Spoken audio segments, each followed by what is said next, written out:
In this video, I want to show you how to create a FlipGrid discussion. Your first step is to go to flipgrid.com. If you're unfamiliar with FlipGrid, let me show you an example.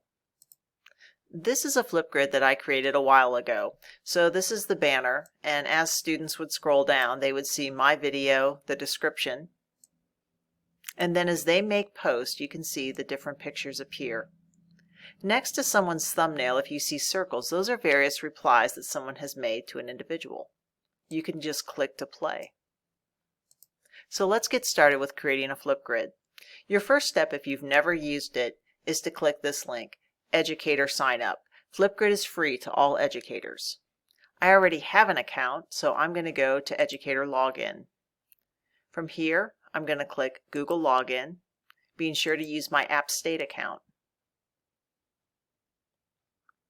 Here are various FlipGrids I've already created. To start a new one, click Add New Grid. Here, you would type the name for your grid. Often people use the name of the class. It's important to understand that a grid is similar to a classroom. A grid can hold multiple conversations or various topics. So the grid is the name of the overall space. As you go through here, there are different grid types. I want to limit it that in order to enter my grid, you have to have an App State email account. So I'm going to pick school email and then click Next. Since my grid required an App State account, it automatically populated that, but I can also add an additional domain if I like to. Click Next. Here is the link to the grid.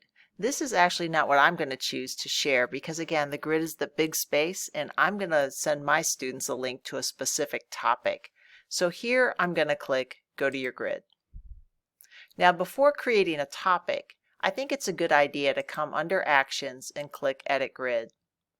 So here's the name. I can always rename it. Here's where I pick school email and the domain. Here under Features, you can receive notifications. If you want them every day, select Daily. If you don't like getting email notifications, you might want to pick Never.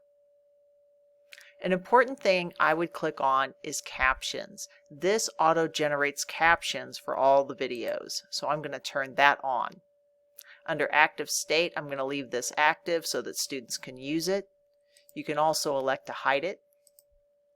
And for the captions language, I'm choosing English United States.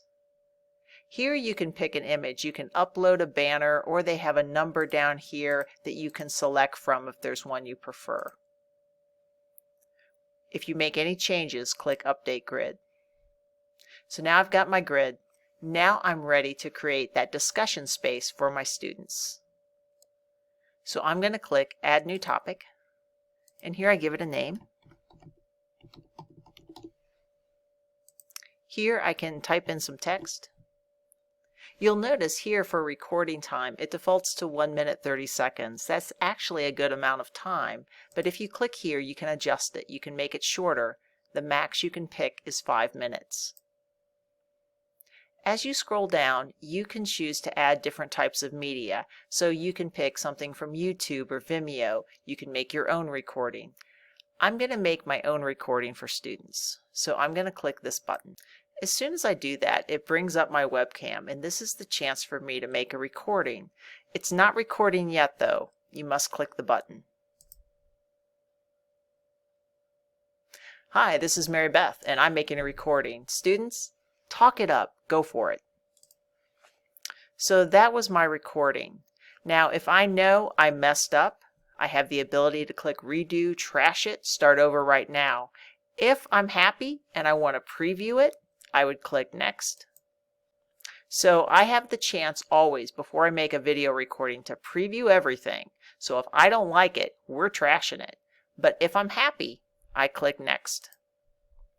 In this next screen, I'm making that selfie. In that sample I showed you, there's always the thumbnail. This is you making the thumbnail. So you just click the camera to take a picture.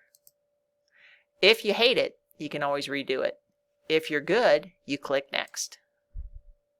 Congrats! So now it's complete. And my next step is just to click Create Topic. This is the link that I'm going to copy for my students, and this is what I would put in As You Learn so that students could make posts. You're all set.